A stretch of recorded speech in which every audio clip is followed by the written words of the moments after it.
Okay, so Aislinn did an amazing tribute to Alderman Taylor, Jeanette Taylor, today for our Community Champion Award. And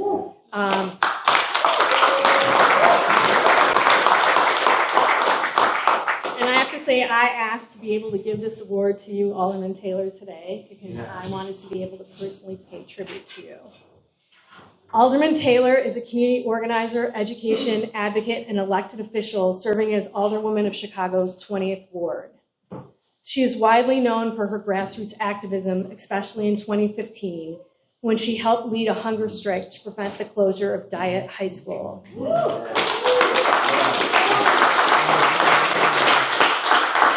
An effort that drew national attention to education equity and community investment. Alderwoman Taylor spent years serving on local school councils and organizing with neighborhood advocacy groups focused on public education, affordable housing, and community development. Her background as a longtime community organizer shaped her transition into city government.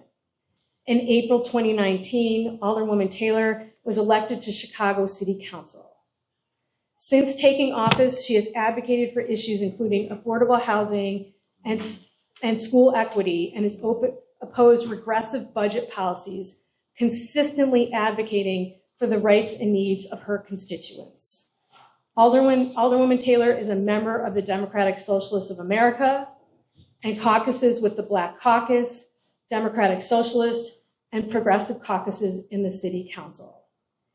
She's being honored today as remaining a steadfast champion of Chicago Torture Justice Memorial Project and welcoming it to the 20th Ward, and for supporting the Chicago Torture Justice Center for many years, and for remaining true to her organizing roots and championing the people. And I just want to say, you know, this has been 11 years since we got reparations legislation passed. And one of the most difficult things and hardest things that we've had to do is to try to get this memorial built. Both raising the money, which now the City of Chicago and the Mellon Foundation is coming through with, as well as to get the land and the space for this memorial. And I can tell you that Carla and I and others from Chicago Torture Justice Memorials went all over the South Side to try to get Alder people to support having the memorial in their wards, okay? Including Alder people who voted for the reparations legislation. So they made the promise to build it, and they would not come through and provide us space and property in their ward to do it. And the only Alderperson who was willing to do it was you, Jeanette Taylor. Thank you.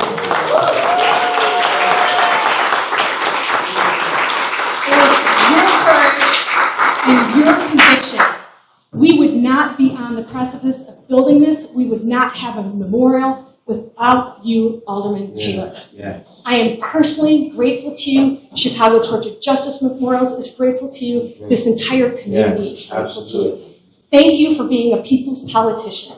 Yeah. Thank you for representing the needs of the people. Without further ado, we honor you.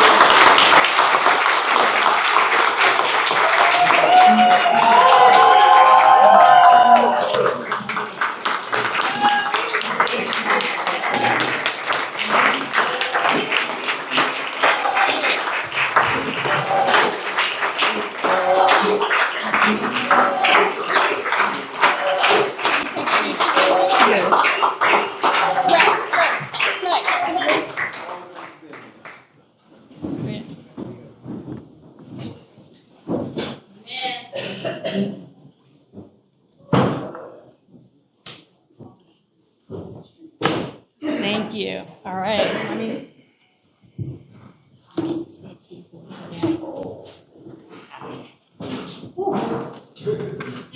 Hey, y'all know I'm a little crybaby sometimes. I get in my feelings.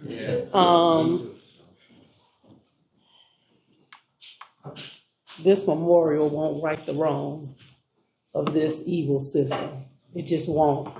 But it makes it a little easier to come to your community and be able to sit with what has happened.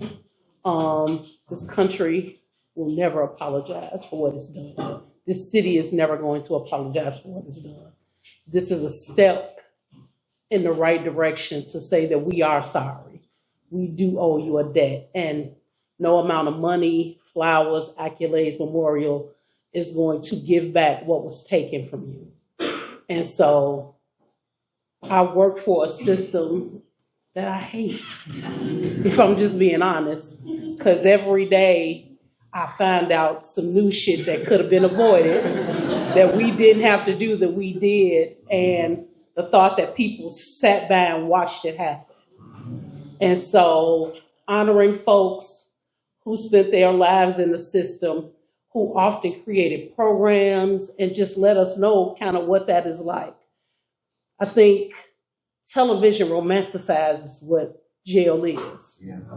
It really does. And I got a kid who spent 3 years in a Fed prison.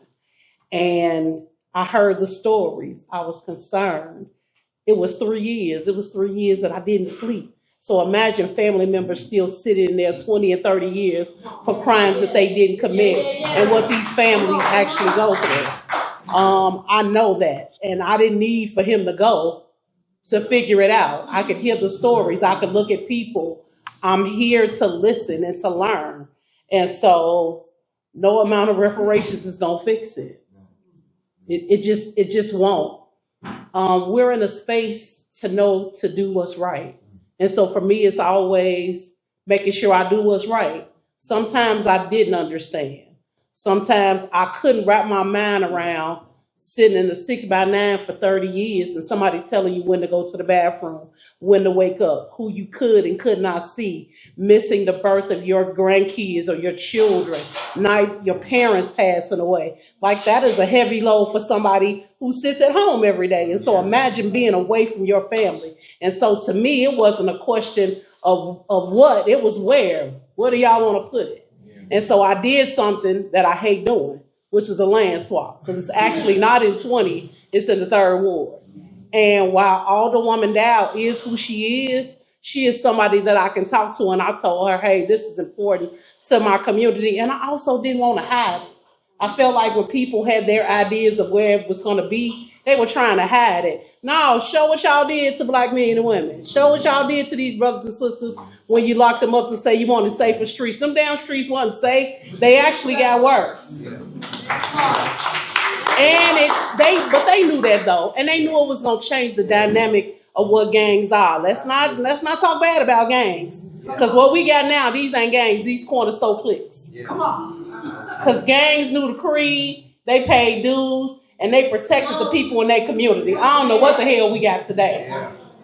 But also it's on our ownership to make sure we help young people go in the right direction. We support them, that they get to meet the survivors. Because to them, going to jail is cool.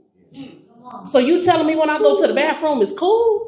Not for me, because I always got to pee. I don't know about y'all, but I'm in full-blown menopause and I take water pills. And so I always got to go to the bathroom. But that's not a life that I want for anybody. And so make sure you all donate to this work, because it's not easy dealing with government. It's just not. And as y'all see, the fool we got in D.C. right now just makes it pushes us 500 years back. It just really does. And so this work is important. Make sure that you're supporting the people in this organization. Ms. Holmes, I'm sorry. That's all I can say to you, sister. And it's funny, I had a reporter call me, and he called me a woke politician. I'm like, I've never been asleep, sir. I've always known when we make mistakes, you are taught to apologize and make it right. And why I could never give back these lives, why I could never give you back that time, the little I can do, I will do. And so I thank you to the survivors, to the memorial, to Ms. Aislinn, Ms. Ash, to Ms. Dorothy.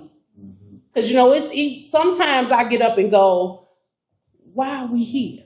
It doesn't feel like we're moving forward. It doesn't feel like our hard work is being seen and done. But y'all know what we started in Chicago, they do everywhere else. And so I'm looking forward to y'all going to other cities and other states doing this for survivors, because they need to know that you still got people who are out and about who are fighting for you and standing up for you. Thank you all.